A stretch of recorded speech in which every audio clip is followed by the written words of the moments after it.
नोमानी साहेब, सज्जाद नोमानी साहेब, आपले आनंदराजी आंबेडकर साहेब, आपले राजरत्नजी आंबेडकर साहेब, शिया पंथाचे नाव माहीत नाही, ते पुढं मला माहीत होते सगळे. परत भिक्खू बनतेजी ते पण आलेत, महानुभाव पंथांचे पण आहेत. आज चंद्रशेखर आझाद यांच्या वतीनं महाराष्ट्राचे त्यांचे प्रभारी पण आले, ते पण येणार होते, पण ते कुठल्या तरी राज्यात होते झारखंडला, त्यामुळे ते विमान हुकलं का काय तरी झालं लफडं, ते आले नाही, पण येते ते बी येणार आहेत. आता जुळले कार्यक्रम जुळला आता त्याच्यामुळं अंजरबाई माया त्यानंतर नंतर असे सगळेच सिनियर मान्यवर या ठिकाणी आलेत. आणि उद्देश सगळ्यांचा मात्र एकच आहे की या राज्यावरती, या देशावरती जे अन्यायाचं संकट घुंगवत आहे हे मात्र आम्हाला परतून लावायचं, हे ठेवायचं. आम्हाला संपवायला निघालेला संपवायचं, त्याला राजकीय करिअरमधून संपवायचं. हा लोकशाहीचं प्रमाण आम्ही उचललेला विडा आहे आणि तो पण आम्ही कडेला न्यायचं ठरवलंय. आणि आज छत्रपतींच्या आशीर्वादानं तो सुंदर स्वप्न जे या राज्य आणि राज्याच्या बाहेरचे लोक बघत होते, ते आज सुंदर स्वप्न साकार व्हायला लागलं की दलित, मुस्लिम, मराठा हे मात्र आज याच्यावरती यांच्या सगळ्याच्या संमतीनं त्यांनी माझ्यावरती सोपवलंय, नोमानी साहेबांनी पण आणि यांनी सगळ्यांनीच. आज आमचं जे मी म्हणत होतो की समीकरण झाल्याशिवाय मनातून तुम्ही बदल करू शकता, पण परिवर्तन नाही करता येत. बदल हा होत असतो, पण परिवर्तन हे लवकर होत नसतं. त्या परिवर्तनासाठी आजचा दिवस इतका चांगला आहे की सगळ्यांनी ठरवलंय की मी पाठीमागं म्हणलो होतो, दलित, मुस्लिम, मराठा एकत्र आल्याशिवाय परिवर्तन होणार नाही. ते मात्र आज आमचं समीकरण पक्क झालं.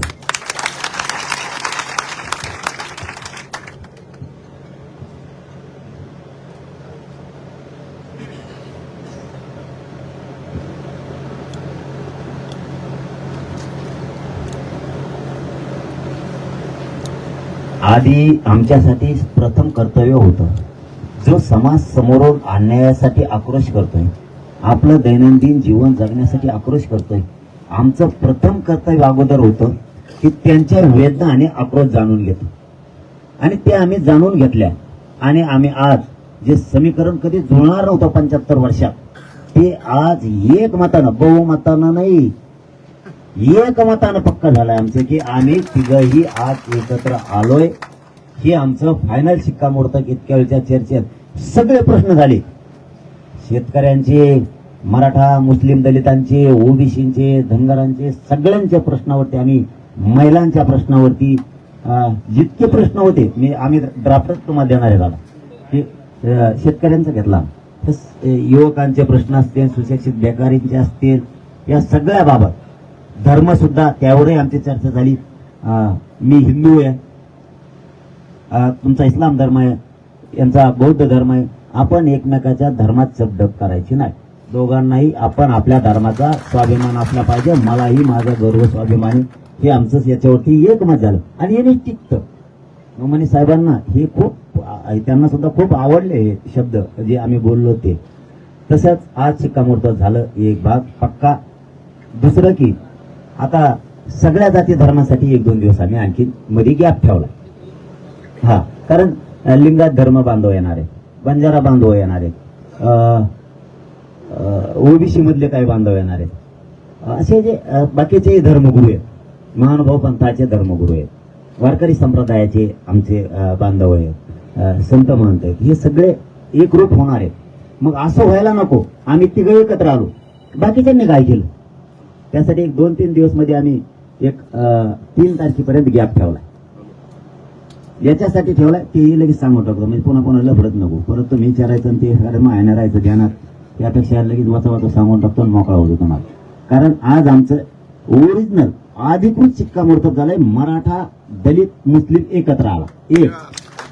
दुसरं, आता जागाचा प्रश्न राहिला, जागा किती लढायची त्याच्यासाठी हे आम्ही 3 तारखेला घोषणा करणार.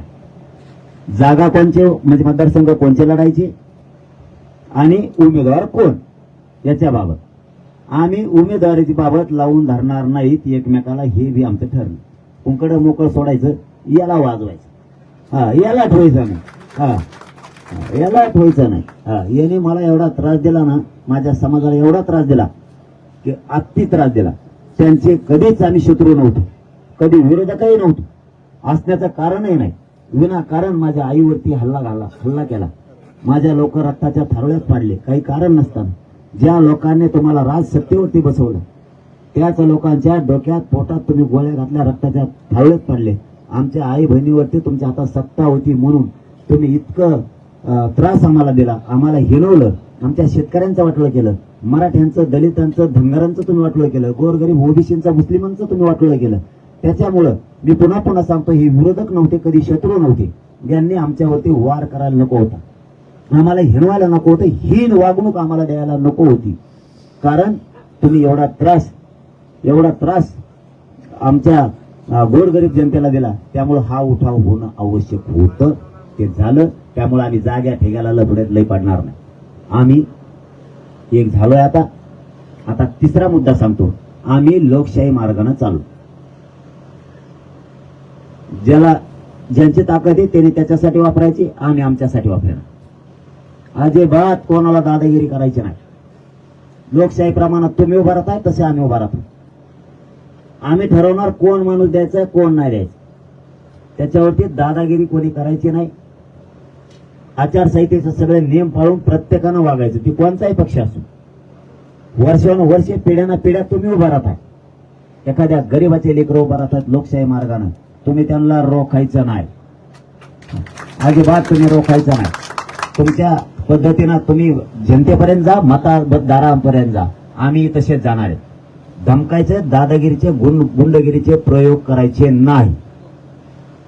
यामुळे आम्ही लोकशाही मार्गाने आमच्या पद्धतीने चाललोय. 3 तारखेला आम्ही उमेदवार आणि मतदारसंघ सांगणार आहेत. म्हणजे 4ला सकाळपासून फॉर्म काढायला सुरुवात होणार आहे. आणि इथूनच सगळ्याच्या साक्षीनं महाराष्ट्रातल्या मराठ्यांना विशेष करून सांगतो, ज्यांनी फॉर्म भरलेत, ज्या मतदारसंघ आहे त्या मतदारसंघाचा फॉर्म काढ म्हणलं की समाजासाठी फॉर्म काढून घ्यायचा, फॉर्म ठेवायचा नाही. एक नाव सांगितलं त्याचा फॉर्म ठेवायचा आणि बाकीच्यांनी स्टार प्रचारक म्हणून स्वतःच्या खांद्यावर जबाबदारी घेऊन त्याच्यावर गुलाल टाकायचा. आता राखीवच्या सुद्धा आमच्या 4था मुद्दा सगळ्या निघताय. मराठ्यांचा आणि मुस्लिमांचा निर्णायक मतदान आहे तिथं दोघांचा पण. आणि आम्ही लढवतो त्या याही काही मतदारसंघ असे 1,20,000 ते 1,45,000 एकटा मराठा. तिथं मुस्लिम सुद्धा आहे, तिथं दलित पण आहे. म्हणजे ह्या समीकरणात आपले शिटच पडत नाही. फक्त शांततेत आणि लोकशाही मार्गाने सगळ्यांनी चालायचंय, संयम ठेवायचाय. माझ्या समाजाला सांगतो, मान कापली तरी मी हटणार नाही. तुमच्यावर किती दादागिरी झाली, किती गुंडागिरी केली, एकाही मराठ्याने माग घालायचा. कारण आता गुलामगिरी जुगारून लावायची म्हणजे लावायची. अजिबात कोणाच्या दहशतीत जगायचं नाही. आणि मी ही समाज या राजकीय लोकांच्या गुंडगिरीतून बाहेर काढलाय. मी माझा समाज आजाद करण्यासाठी यशस्वी झालेला आहे. माझा समाज एकजूट होऊ देत नव्हते, तो झाला. यांच्या अन्यायाच्या जाळ्यातून मी माझा समाज बाहेर काढला. मराठ्यांनी इथून पुढे आजाद म्हणूनच जगावं. कोणाच्याही पाठीमागं स्वतःच्या लेकराचं भविष्य फरफटत नेऊ नये. मी या आजच्या झालेल्या बैठकीच्या माध्यमातून सगळ्या समाज बांधवांना सांगतो.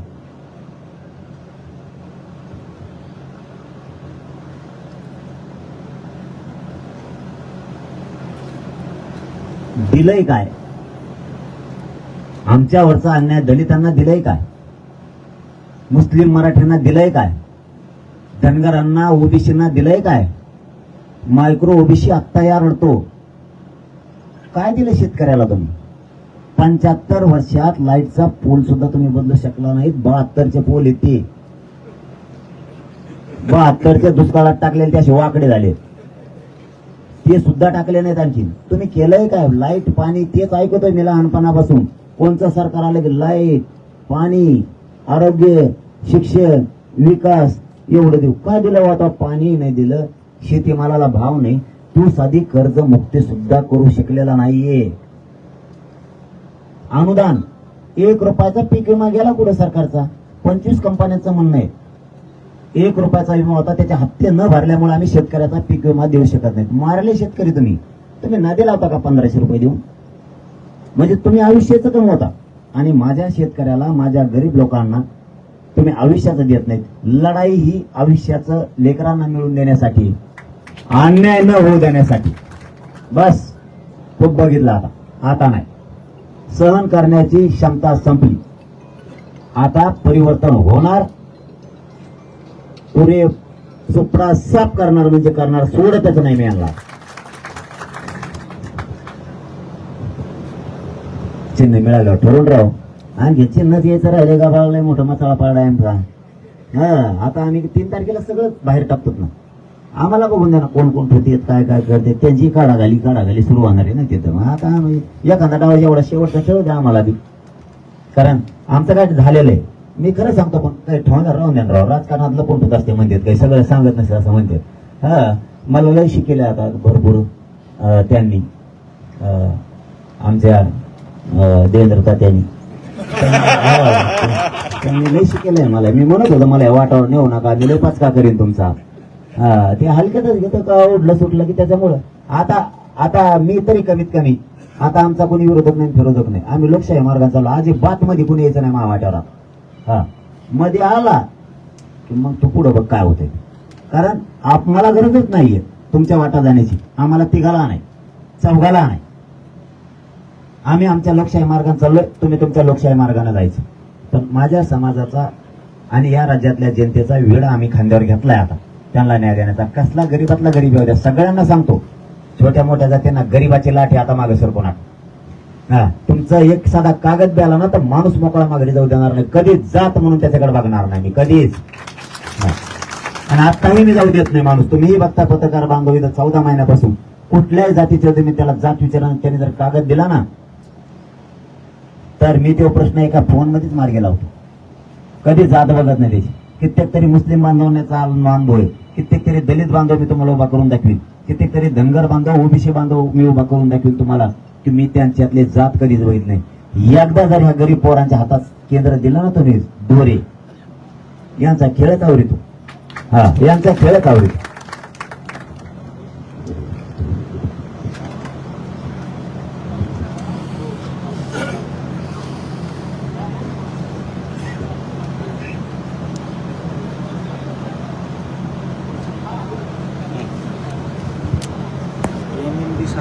अरे काय असतं बरं का, काय असतं शेवटी ज्याचा त्याचा धर्म ज्याच्या त्याच्यापेक्षा असला पाहिजे हे संविधान सांगतं. तुमच्या बुद्धीनं चालून आम्हाला चालणार नाही. आम्ही हिंदू आहेत ना कट्टर. आरक्षणाला विरोध कोण करतो? हिंदू. महामाने कुटाकुटी लागतो का आम्ही? नाही ते तर भाग वेगळा आहे हो. पण इथं जर तुम्हाला आम्ही धोक्यात येत, आमचे लेकर धोक्यात येत ना, काय हिंदू म्हणत नाही की ह्या गरीब मराठ्यांना आरक्षण देऊन टाका. भांडणं खेळायला आम्ही लागतो तुम्हाला, आणि आरक्षणाच्या दिवशी लागत नाही. धर्माचा आपण आपल्या ठिकाणी सगळ्यांचा सन्मान. मी सांगतानाही सांगितलं, त्यांच्या समोरही सांगितलं, तुमच्या समोरही सांगितलं, एकमेकाच्या धर्मात जपडप आम्ही कोणीही करणार नाही. ज्याचा त्याला, ज्याला त्याला स्वाभिमान. आम्ही धर्म परिवर्तन नाही, सत्ता परिवर्तन करायला एकत्र आलो. मी कट्टर हिंदू आहे. मी छत्रपतींचा हिंदू तुम्हाला मान्य आहे. त्यामुळं मला स्वाभिमानी गर्व आहे. मुस्लिम धर्मालाही त्यांच्या धर्माचा स्वाभिमान गर्व असला पाहिजे.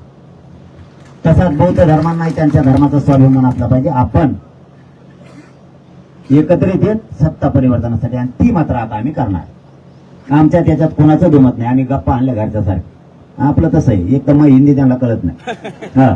त्यांचं 4-5 माणसं सांगाल. मी कोण बोललं की ते लय भाताळा पांगवतोय आमचा. पण साहेब म्हणले दादा तुला शिकतो मी बराबर हिंदी. मी साहेबाला म्हणलं पण तुमची हुकू शिकते बरं का मायामुळे. म्हणलं आता पण ते शिकेल मला आपलं पण होणार ते मला हिंदी शिकेणार 100%. आणि मला हिंदी शिकली मी राज्य बी गेले बाकीचे. मग मी बाकीचे राज्य बी गेले. मग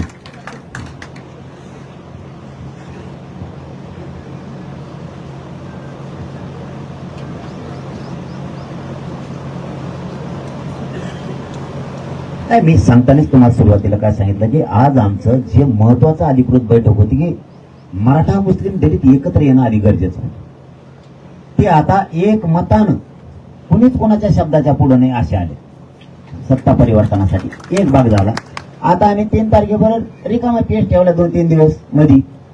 त्याच्यात आम्ही सगळ्याच बांधवांना आव्हान केलंय, आज आपल्याच माध्यमातून करतोय की लिंगायत समाज असन, बंजारा समाज असन, मायक्रो ओबीसी असन, ओबीसी असन, धनगर बांधव असन, दलित मुस्लिम तर आलेतच.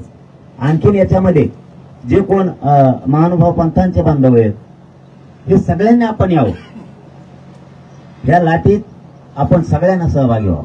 ही लाट तुमच्या गोर गरिबांच्या लेकराला न्याय मिळवून देणारी अशी लाट 75 वर्षात आली नाही आणि ही लाट याला 75 वर्ष वाट बघायला लागली. ही जर संधी सोडली तर 75 वर्ष पुढची सुद्धा आणखी लाट येईल की नाही अशी परिस्थिती. त्यामुळे सगळेच एक झालेत आणि सगळ्यांसाठी आम्ही स्वतः आव्हान केले. तुम्ही म्हणता मग आव्हान केलं आम्हाला फोन कर, माझ्याकडे तुमचा फोन नंबर नाही, माझ्याजवळ मोबाईल नाही. मनाने यांना काय फरक पडलाय का? इथं मान सन्मान कमी, इथं कवा दार उघडे, दारच नाही आमच्याला, कडीच नाही ठेवली लोकांना उघड उघड, कडी मोडीली, फुलं मोडीले आणि कोणत्या खिडक्या कशा उघडा त्या. म्हणजे त्याच्या आतले खटक्यात बोट घातलं तर बोटच खाली जाते पण खटकं सापडत नाही. म्हणजे ते मोकळीची. आणि आम्हाला कुणी हवा हाका मारिते. आम्ही एका म्हणतो मागून हाका कसं काय लिहा, मागून तर सगळं पॅक होतं. म्हणजे इतकं माया आम्ही जनतेवरती करतोय. बंधन नाही, कोणाकडून पैसे नाही, तिकिटाला नाही, फिकिटाला नाही. कुणी दिले असले पाठिंब्यासाठीच माघार घ्यावा म्हणत जाते बरं का. मग हे मध्ये काही काय ऐकायला येत आहे.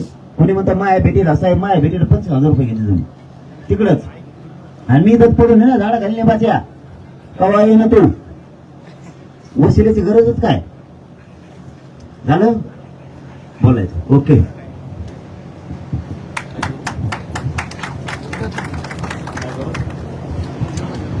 देखिए, देश हमारा बहुत ही कठिन परिस्थितियों से गुजर रहा है और अनेक तरह की चुनौतियों का सामना है.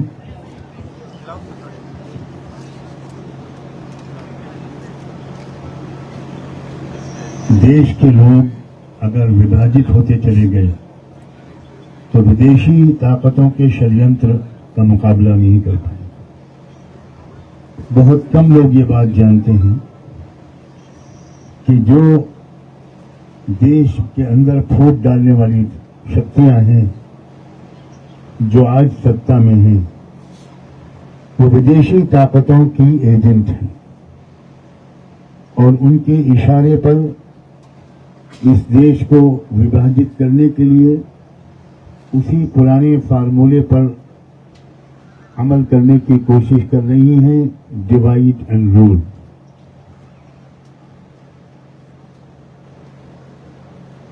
महाराष्ट्र देश का बहुत से पहलुओं से मोस्ट इंपॉर्टेंट स्टेट है. फाइनेंशियल कैपिटल है, मगर यह भी दुख की बात है कि महाराष्ट्र का कैपिटल गुजरात शिफ्ट किया जा रहा है. ये महाराष्ट्र की अस्मिता का भी सवाल है और महाराष्ट्र की जो हिस्ट्री है वो आपस के प्रेम की है, सद्भाव की है, आपसी सौहार्द की है.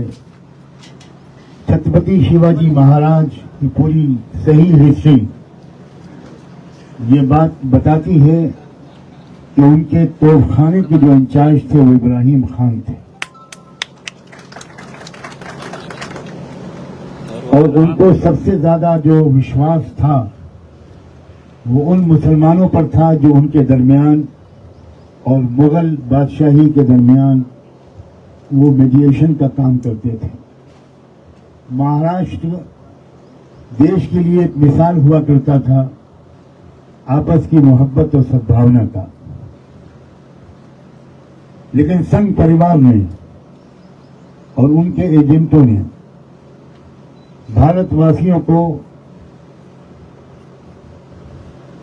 धर्म की बुनियाद पर, धर्म का नाम लेकर धर्म के खिलाफ चलते हुए, वो चाहे हिंदू धर्म हो, वो चाहे इस्लाम हो, वो चाहे बौद्ध धर्म हो, चाहे क्रिश्चियनिटी हो, चाहे बाबा गुरु नानक की शिक्षाएं हों, सबके खिलाफ चलते हुए उन्होंने देशवासियों को आपस में बांटा और लड़ाया। मैं पिछले 40 साल से पूरे देश में गरीबों, मजदूरों, किसानों, महिलाओं, दबे कुचले लोगों, शेड्यूल कास्ट के लोग हों, ट्राइबल लोग हों, SC ST हों, अल्पसंख्यक के लोग हों, मुस्लिम हों, क्रिश्चियंस हों, सिख हों, उनको इकट्ठा करने का प्रयास कर रहा हूं। और मुझे इस बात की बहुत खुशी है कि अगर मीडिया हमारे साथ जरा सा सच बोलने का बर्ताव कर लेता, यहाँ मीडिया के दोस्त अब मौजूद हैं, मैं उनसे निवेदन करता हूं कि बहुत बोल चुके झूठ आप अब थोड़ा सच का भी अनुभव करना शुरू कीजिए। देश का किसान, वो देश जो सोना उगलता है, उस देश के किसान को आत्महत्या करनी पड़े, क्या इससे बड़ा भी कोई शर्म की बात है? फिर सबसे ज्यादा आत्महत्या करने वाले किसान महाराष्ट्र में हैं। कितनी शर्म की बात है। सारी दौलत पूंजीपतियों को दी जा रही है, सारी फॉर्मेलिटीज अडानी और अंबानी को सारी कैपिटल दिया जा रहा है, और किसान जो सारे देश को का अन्नदाता है, वो किसान भूखा मर रहा है और आत्महत्या कर रहा है। जो देश की जो असली समस्याएं हैं, रियल इश्यूज, उनको एड्रेस करने के बजाय कभी मंदिर का मसला उठाया जाता है, कभी मस्जिद का, कभी मणिपुर में क्रिश्चियंस का नरसंहार किया जाता है, जेनोसाइड किया जाता है। आप सोचिए जरा, रियल इश्यूज हमारे देश में क्या हैं? क्या हो रहा है हमारे देश में? एक दलित बूढ़ा अपनी बारात लेकर वो घोड़ी पर चढ़कर नहीं जा सकता। ये वो भारत है जिसके संविधान में समता, इक्वलिटी, भाईचारा, जस्टिस, सब कुछ उसके प्रेम्बल में लिखा है। बाबा साहब अम्बेडकर की लीडरशिप में 250 लोगों ने या उनसे भी ज्यादा ने, जो कॉन्स्टिट्यूएंट असेंबली के लोग थे, 2.5 साल की विचार विमर्श और डिबेट के बाद उन्होंने जो संविधान बनाया था, वो it is one of the best constitutions in the world undoubtedly. मैं एक लॉ का स्टूडेंट भी रहा हूं। मैंने दुनिया भर के संविधान पढ़े हैं, अमेरिका, यूरोप के सब मुल्क, सब जगह गया भी हूं। मैं फख्र के साथ कहता हूं कि भारत के संविधान जैसा कोई संविधान अभी तक मुझे अपनी नजरों से नहीं मिला। एक एक शब्द पर बहस होती थी। जो लोग बहस करते थे वो अपनी संतानों और परिवारों के लिए नहीं करते थे, वो भारत के किसानों के लिए करते थे, भारत के मजदूरों और महिलाओं के लिए करते थे, भारत के मजलूम और दबे कुचले समाज के लिए करते थे। महाराष्ट्र की एक तारीफ है कि उसने लीडिंग रोल प्ले किया है। ये बात महाराष्ट्र वालों को समझनी चाहिए। बड़े बड़े लीडर्स जिनके विचारों से हो सकता है हम में से कुछ लोग सहमत भी ना हो, लेकिन वो इसी महाराष्ट्र की धरती से पैदा हुए, तो मालूम होता है कि महाराष्ट्र की धरती में एक क्रांतिकारी क्षमता और सलाहियत मौजूद है। मैं यूपी का रहने वाला हूं, इसलिए मराठी में आपसे नहीं बोल पा रहा हूं, माफी चाहता हूं। लेकिन आज हम दोनों के दरमियान एक ये भी फैक्ट हुआ है कि ये मुझे मराठी सिखाएंगे, मैं इनको हिंदी सिखाऊंगा, ताकि पूरे देश में जाकर ये संबोधित कर सकें। उन्होंने मुझे बताया कि हरियाणा मुझे बुलाया गया, मैं इसलिए नहीं गया कि मैं हिंदी नहीं बोल सकता। मुझे और भी जगह बुलाया गया, मैंने कहा जब तक आप हिंदी अच्छी नहीं बोलेंगे तब तक मैं आपको ट्रांसलेट करने के लिए हर जगह जाऊंगा, आपकी बातों का अनुवाद करूंगा। मैं जरंगी पाटिल की शक्ल में ये जो इन्होंने एक पूरा आंदोलन खड़ा किया, और मैंने उस सिलसिले में जो मालूमात की, और हमारे राज रतन अम्बेडकर बहुत पुराने दोस्त थे, बहुत पुराने साथी हैं, और बहुत अटूट विश्वास है हम दोनों को एक दूसरे के ऊपर। फिर हम दोनों ने आपस में भी विचार विमर्श किया। मुझे ऐसा लगा कि जरंगी पाटिल की शक्ल में भारत को एक नया गांधी मिलने जा रहा है। भारत को एक जंग पाटिल की शक्ल में भारत को एक नए बाबा साहब डॉक्टर अम्बेडकर मिलने वाले हैं। जंग पाटिल की शक्ल में भारत को एक नए मौलाना अबुल कलाम आजाद मिलने वाले हैं। हम सबको मिलकर इस भारत को उन ऊंचाइयों तक पहुंचाना है जिन ऊंचाइयों तक पहुंचाने की क्षमता परमेश्वर ने भारत की धरती में रखी है। मैं दुनिया भर में गया हूं, तकरीबन मैंने दुनिया में ऐसे देश देखे जिनमें आध्यात्मिकता की क्षमता तो है लेकिन साइंस और टेक्नोलॉजी की नहीं है, या कुछ ऐसे देश हैं जिनमें साइंस और टेक्नोलॉजी की सलाहियत तो है लेकिन स्पिरिचुअलिटी और आध्यात्मिकता की सलाहियत नहीं है। भारत उपमहाद्वीप वो अकेला रीजन है पूरी दुनिया में जिसमें साइंस है, टेक्नोलॉजी और स्पिरिचुअलिटी की जबरदस्त सलाहियत है। और इसकी सबसे शानदार मिसाल डॉक्टर एपीजे अब्दुल कलाम थे। वो बहुत बड़े सन्यासी भी थे, शायद आपको ये बात मालूम नहीं। वो बहुत बड़े संत भी थे, वो बहुत बड़े स्पिरिचुअल स्कॉलर भी थे। वो एक पुराना फटा हुआ सूटकेस लेकर राष्ट्रपति भवन में आए थे, वही पुराना फटा हुआ सूटकेस लेकर वो राष्ट्रपति भवन से वापस गए। भारत को ऐसे लीडरों की जरूरत है। इसीलिए अब मैं भी फकीर और जरंगे पाटिल भी फकीर, ये दो फकीरों का संगम है। खुदा करे हम हमेशा फकीर रहें, कहिए आमीन। हाँ, हम आपसे वादा करते हैं कि हम देश की संपत्ति नहीं लूटेंगे, हम देश पर अपनी पूरी सलाहियत को कुर्बान कर देंगे। महाराष्ट्र की जनता से, यहाँ मौजूद सारे मीडिया के माध्यम से मेरी अपील है कि आने वाले चुनाव में आप पूरे देश महाराष्ट्र के लोग खुद फैसला करें। फाशीवादी ताकतों को कमजोर करना देश के हित में है कि नहीं है। जो लोग इस देश को तोड़ना चाह रहे हैं और जो लोग नफरत के सौदागर हैं, जो लोग नफरत का एजेंडा देश में फैला रहे हैं, लड़ा रहे हैं, ओबीसी को उनके अधिकार नहीं देते, दलितों को उनके अधिकार नहीं देते। आप सोचिए, दलित दूल्हा को, दलित इंसान को मूछा रखने की इजाजत नहीं है। ये कौन से धर्म में है भाई? ये कौन से संविधान में है? यहां तक के 2014 में जो भाजपा आई बहुमत लेकर, मैं साफ साफ कहना चाहता हूं, वो हिंदुत्व की वजह से नहीं आई थी। वो 15 लाख रुपए हर एक के अकाउंट में आएंगे, इस वादे की वजह से आई थी। सही है कि नहीं? वो उसने दूसरा वादा किया था, वो ये कि किसानों की जो आमदनी होगी, आय होगी, वो दुगनी हो जाएगी। इसलिए किसानों ने मुट्ठी भर भर के भाजपा को वोट दिया था। तीसरी, उन्होंने कहा था हर साल 2 करोड़ युवाओं को जॉब देंगे। आप जानते हैं कि महाराष्ट्र में सबसे ज्यादा अनएम्प्लॉयमेंट है, सबसे ज्यादा बेरोजगारी, सबसे ज्यादा अनएम्प्लॉयड नौजवान, पढ़े लिखे नौजवान महाराष्ट्र में। इसलिए पूरे देश के नौजवानों ने भी उनको वोट दिया था और ठीक किया था, किसानों ने भी ठीक किया था।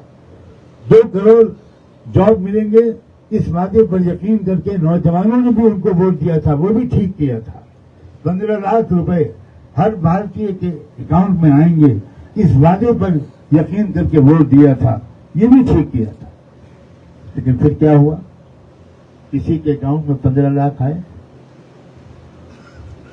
2 करोड़ जॉब तो क्या मिलते, 3.5 करोड़ नौजवानों की जॉब जा चुके हैं। ये सरकारी आंकड़ा है। क्या हालत हो गई है देश की? किसान आत्महत्या कर रहा है, नौजवान आत्महत्या कर रहे हैं, जॉब नहीं मिल रहा है। आमदनी दोगुनी क्या होगी किसान की? किसानों को दिल्ली में साल सवा साल प्रोटेस्ट के लिए बैठना पड़ा और 750 किसानों ने अपनी जान दी। आप सोचिए जरा, जब 2019 आया तो ये वादे नहीं काम आ सकते थे। इसलिए इस वादे को हमारे प्रधानमंत्री ने कहीं नहीं दोहराया, इसके बजाय उन्होंने पुलवामा का ड्रामा किया। पुलवामा के ड्रामे के जरिए से देश को उन्होंने बेहोश किया और उसके नतीजे में उन्होंने क्या किया? उसके नतीजे में जाहिर है कि देश की एक मानसिकता बनी और फिर लोगों ने उसके हिसाब से उससे में आकर वोट डाला और सही किया। अब आइए 2024 में न वो वादे कर सकते थे, न पुलवामा वाला ड्रामा कर सकते थे। अब उन्होंने क्या किया? अब उन्होंने कहा कि अब अगर तुमने चुनाव में कांग्रेस को वोट दिया तो कांग्रेस तुम्हारी 2 भैंसों में से एक भैंस ले जाएगी और एक भैंस मुसलमान को दे देगी। दुनिया की सबसे बड़ी डेमोक्रेसी का प्राइम मिनिस्टर इतनी जाहिलाना बात कर रहा है, हर भारत के नागरिक का सर शर्म से झुक गया। उन्होंने दूसरी बात क्या कही? महिलाओं से कहा कि अगर तुमने कांग्रेस को वोट दिया तो फिर वो तुम्हारे गले से कांग्रेस वाले मंगलसूत्र खींच के ले जाएंगे और वो भी मुस्लिम महिलाओं को दे देंगे। क्या वक्त नहीं आ गया है कि देश को ऐसे जाहिल, ऐसे फाशीवादी लोगों से छुटकारा दिलाया जाए? मैं जरंगे पाटिल की हिम्मत को दाद देता हूं और हमारी 2-2.5 घंटे की मीटिंग में जो बात स्पष्ट रूप से तय हुई है, वो ये बात तय हुई है, बहुत साफ लफ्जों में मैं बताना चाहता हूं। हम लिखित रूप में भी एक डिक्लेरेशन इशू करने वाले हैं। ये हमारे दरमियान सहमति बनी है कि हम एक लिखित रूप में एक डिक्लेरेशन जारी करेंगे और उसमें मुस्लिम समाज की जो डिमांड्स हैं वो क्या हैं, जो मराठा समाज की डिमांड्स हैं वो क्या हैं, दलित समाज की जो डिमांड्स हैं वो क्या हैं, जो दूसरे ओबीसी हैं, बंजारा समाज हैं, दूसरे समाज की डिमांड्स हैं, वो सबको मिलाया जाएगा और 1-2 दिन के अंदर वो चीज आपके सामने आ जाएगी। और एक कॉन्स्टिट्यूंसी पर हम लोग आपस के विचार विमर्श के साथ, आपस की सहमति के साथ, और ये देश की तारीख में शायद पहली बार होने जा रहा है, एक सीट पर हम लोग आपस के मशवरे और विचार विमर्श के जरिए से हम किसी एक कैंडिडेट को सपोर्ट करने का ऐलान करेंगे ताकि वोट डिवाइड न हो। हम सब मजलूमों का, हम सब लोगों का जिनके संवैधानिक अधिकार छीने गए हैं और जिनकी महिलाओं की बेइज्जती रोज की जा रही है, जिन किसानों का, जो अल्पसंख्यक समाज है, जो मराठा समाज है, जो दलित समाज है और दूसरे और वो समाज, उन सब से विचार विमर्श करके एक साझा एक ऐलान इशू करेंगे। वही हमारा कॉमन मिनिमम प्रोग्राम होगा और उसी के मुताबिक हम आपस में कैंडिडेट्स की लिस्ट शेयर करके और हर सीट पर किसी एक उम्मीदवार को सपोर्ट हम सब करेंगे। यही मेरा संदेश है और मैं समझता हूं इससे ही महाराष्ट्र से एक क्रांति शुरू होगी जो देश के चप्पे चप्पे में पहुंचेगी और उसके लीडर जरंगे पाटिल होंगे।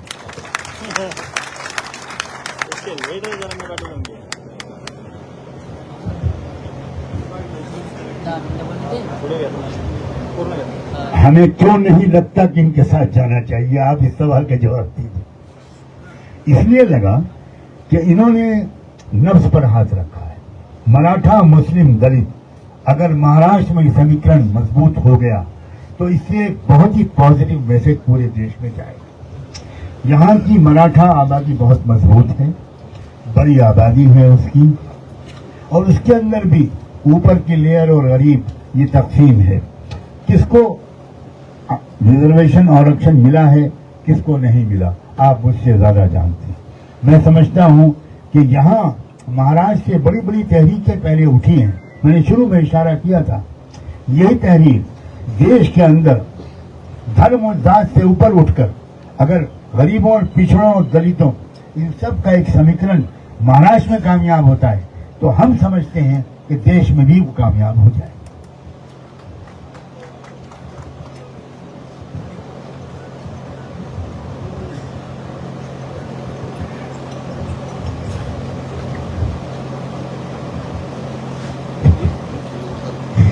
आज ही जब चला जाएगा मैसेज पूरा, बाद में क्या लेके जाएंगे? मेरा आना ही मैसेज है, आप अभी मुझे पहचानते नहीं हैं।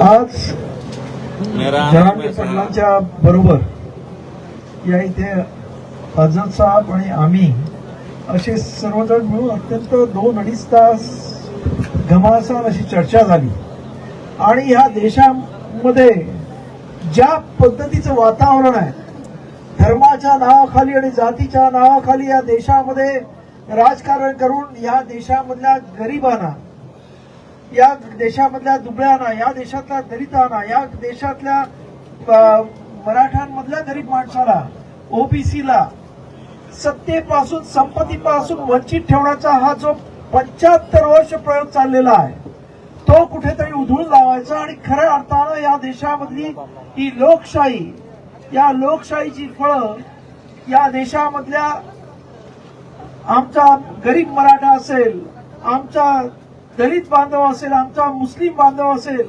आमचा ओबीसी बांधव असेल, त्याच्यापर्यंत ती फळं मिळाली पाहिजे, या दृष्टीनं आम्ही सर्वजण एकत्र आलेलो आहोत आणि एक अशी वज्रमूठ आम्ही तयार केलेली आहे की ज्याच्यामुळं आज या महाराष्ट्राच्या राजकारणातली समीकरणं बदलणार आहेत। आणि आज लोकांच्या मनामध्ये हा प्रश्न खतखतत आहे की सरकार आश्वासनं देत आहेत, परंतु कुठच्याही प्रकारचं आज आपण पाहिलं असेल की बेरोजगार तरुण आज रस्त्यावरती फिरतोय, अत्यंत शिकलेली तरुण रस्त्यावर फिरतोय, आमचा शेतकरी छोट्या छोट्या कर्जासाठी नाशिकमध्ये, मला माहितीये मी स्वतः गेलोय की छोट्या छोट्या कर्जांसाठी त्यांच्या घरांवरती, त्यांच्या शेतांवरती जप्ती आणलेली आहे, परंतु त्या तिथे अंबानी आणि अडाणीची करोडो रुपयाची, लाखो करोडो रुपयाची कर्ज माफ केली जातात।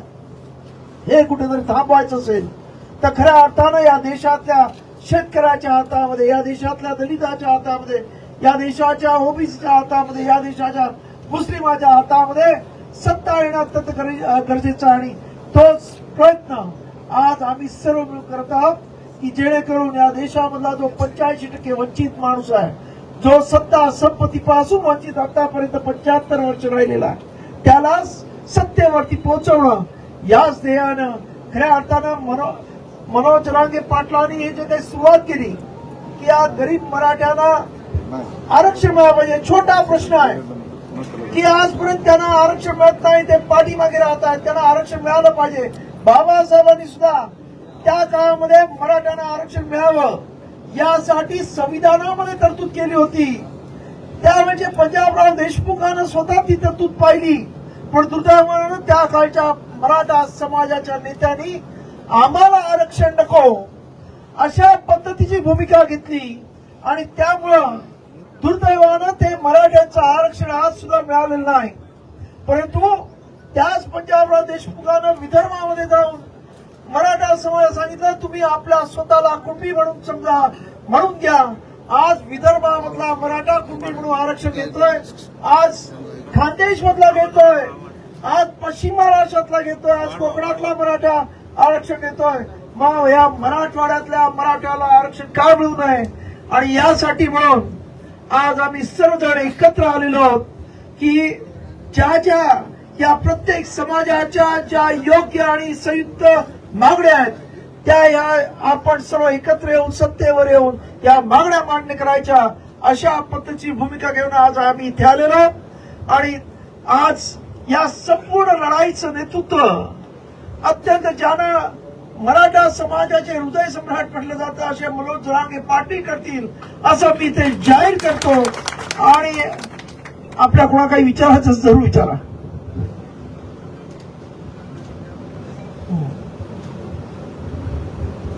नाही गांधी ऐका ना, मनोज जरांगे पाटील हे मनोज जरांगे पाटील आहेत का? गांधीने एका तोंडा मार ही दुसऱ्या तोंडा मारा असं सांगितलं, हे त्यापैकी नाही आहे, त्यामुळं गांधी होऊ शकत नाही हे मला पूर्ण खात्री आहे।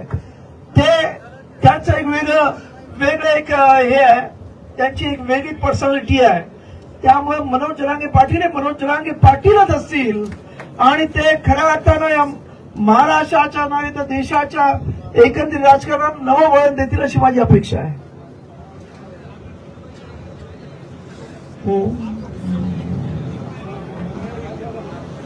आज या इथे आपण पाहिलं असेल की अनेक वर्ष दलित समाजाला खऱ्या अर्थानं रिप्रेझेंटेशन मिळालं नाही, बाबासाहेब आंबेडकरी समाजाला तर बिलकुलच मिळालं नाही आणि त्यामुळे तो आज खऱ्या अर्थानं ही संधी शोधत आहे। आणि मला वाटतं आजच्या ह्या आघाडीमुळं त्याला ही संधी मिळणार आणि त्यामुळं तो एक संघ एक दिलानं आज या आघाडीवर राहणार आहे.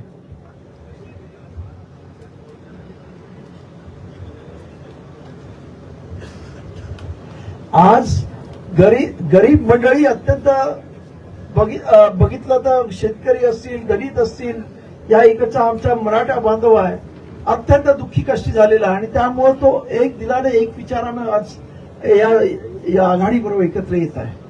त्याचबरोबर आमच्याबरोबर ओबीसी सुद्धा येतात. म्हणजे असं नाही आम्ही कोणाला कुठच्याही टप्प्याला सोडत नाहीत.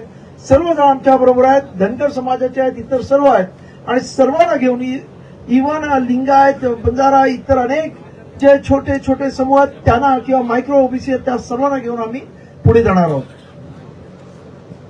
देतो मी सुद्धा उत्तर देतो. त्यांचं झालं की सगळ्यांचं बोलून झालंय. मला वाटतं काही नव्यानं बोलायची गरज नाही. पण आज मनोजदादा जरांगे पाटलांच्या माध्यमातून गोर गरीब समाजाला त्या विधानसभेची दारं आज खुली झालेली आहे. आज म्हणजे हे प्रस्थापित जे पक्ष आहेत, महायुतीचे असतील, महाआघाडीचे असतील, आज उमेदवारी मागण्यासाठी त्यांच्या दारावर गर्दी नाही, पण उमेदवारी मागण्यासाठी आज प्रस्थापित लोकही अंतरवाली सराटीचा रस्ता शोधत शोधत इथपर्यंत येत आहेत.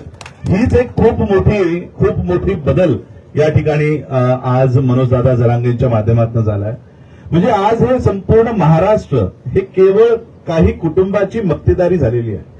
म्हणजे काही कुटुंब तर अशी आहेत की त्यांच्या सुना, त्यांचे नातवंड हे समाजात न जाता हे आमदार आणि अशा पद्धतीने ही निवडून गेलेले आहेत. अशा पद्धतीचे अनुसूचित जातीचे 15 सीटा अशा आहेत महाराष्ट्रामध्ये ज्याच्यावर यांना लोकांनाही माहिती नसतं की हे आमचे आमदार आहेत म्हणून. म्हणजे आज हे खऱ्या अर्थानं महाराष्ट्राचं चित्र बदलण्याचं काम मनोजदादांच्या माध्यमातून झालंय.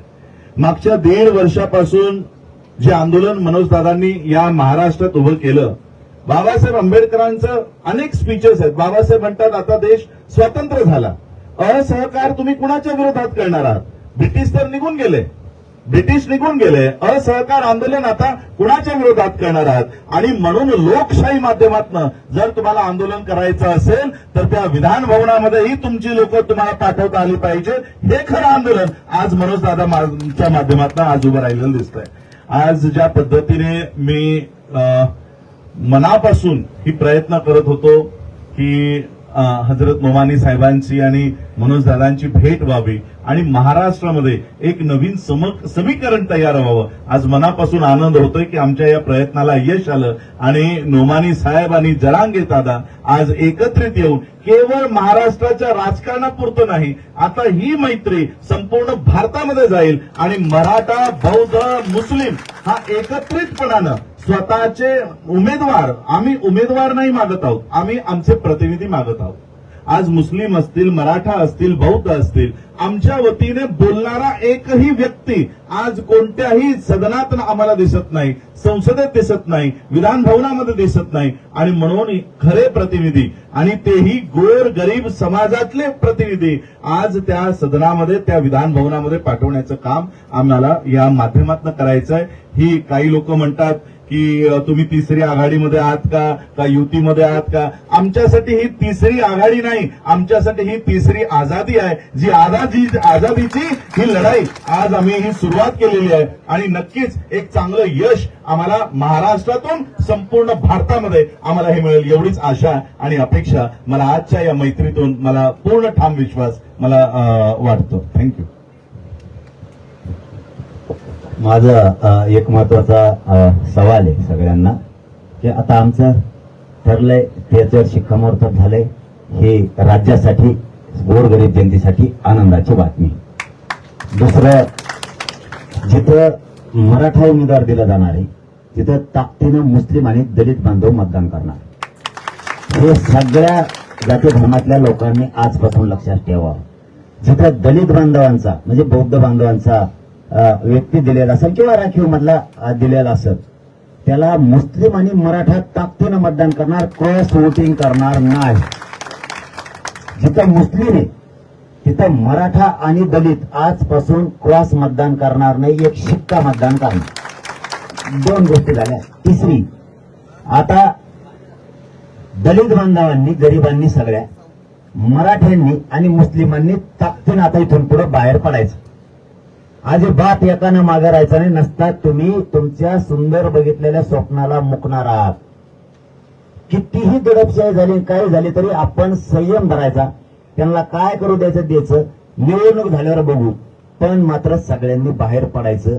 तिसरा मुद्दा, 100% मराठ्यांनी, मुस्लिमांनी आणि दलितांनी 100% मतदान करायचं यावेळेस. एकही शिक्का वयाला जाता कामा नाही. आणि लवकरच आम्ही मराठवाड्यात, पश्चिम महाराष्ट्रात सभा लावायचं या सगळ्या पट्ट्यात ठरवणार आहे. तुम्हाला लवकरच ते प्रोग्राम देणार आहेत. त्यावेळेसही एकाही मुस्लिमांना, मराठ्यांनी आणि दलितांनी घरी राहायचं नाही. अशा जिल्ह्यालाही घेण्यात येणार आहे, त्यातही काही वाद नाही. परंतु प्रथम तसं ठरलेलं आहे. त्याप्रमाणे एक सगळ्यांना विनंती आहे, चौथी, आंतरवाली 4 तारखेपर्यंत कोणी येऊ नका. मला प्रोग्राम बनवायचा आहे, मतदारसंघ ठरवायचे, उमेदवार ठरवायचे. तुम्ही इकडे आले की त्या फोटोत मला काही सुचत नाही. एकदा आपले गरीब लोक, शेतकरी, दलित, मुस्लिम, मराठा, ओबीसी, मायक्रो ओबीसी हे सगळे जाऊ द्या एकदा तिकडे वर. मग तुम्हाला काय फोटो काढायचे ते काढा.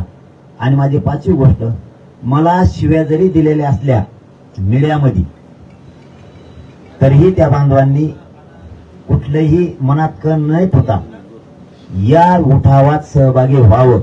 आमच्याकडून सन्मान केला जाणार आहे त्यांचा, कारण गोरगरिबांचं याच्यात कल्याण होणार आहे. 6वी गोष्ट, आरक्षणात याच्यात निवडणुकीत अभ्यासक असणारे आमचे काय बांधव, त्यांनी मनानं यावं की कुणाला आमंत्रण देण्याची गरज किंवा तीही वाट बघू नका. आता गरज आहे, आता त्यांची सगळ्यांची गरज आहे. आणि सगळ्या भंते बांधवांचंही सगळ्यांना मनापासून सांगतो की आपणही मेसेज आपल्या गोरगरीब समाजापर्यंत आपण मनातून द्यावा. आपणही आलात त्याबद्दल तुमचंही आमच्या सगळ्यांच्या वतीनं खूप खूप कौतुक आहे. आता इथून पुढे आणि माझा एक शेवटचा जो मुद्दा आता राहिला आहे की आपण सगळ्यांनी इथं आलात, आपण सगळेजण एकजूट दाखवली. नोमानी साहेब सुद्धा इथपर्यंत आलेत गोरगरिबांना न्याय मिळवण्यासाठी. मी तर आहेच. आंबेडकर राजरत्न साहेब आलेत, आमचे राजरत्न साहेब बी आलेत. आणखीन आशिष साहेब जोडीत आता इथून पुढे तुम्हाला सांगतो, यांची अशी फजिती करतो. आता मी मोकळा झालो. फक्त आपल्या बांधवांनी विनंती, तुम्ही आंतरवालीकडे येऊ नका. आला मला उगा 2-4 दिवस मोकळ ठेवा, कारण आमचा 6वा मुद्दा आहे, 7वा. आम्ही ठराविकच मतदारसंघ शोधणार आहे, लढणार आहे आणि ते जिंकणार सुद्धा ठराविक. आणि जे राहिलेत काही तिथं आमच्या विचाराचे देऊन आम्ही त्यांना आम्ही मतं देणार, तिघं पण, तेही आणि राखीव पण. असं आमचं सगळं ठरलंय. काही ठरल्यास तुम्हाला मी 4 तारखेला सांगतो, आता सांगत नाही.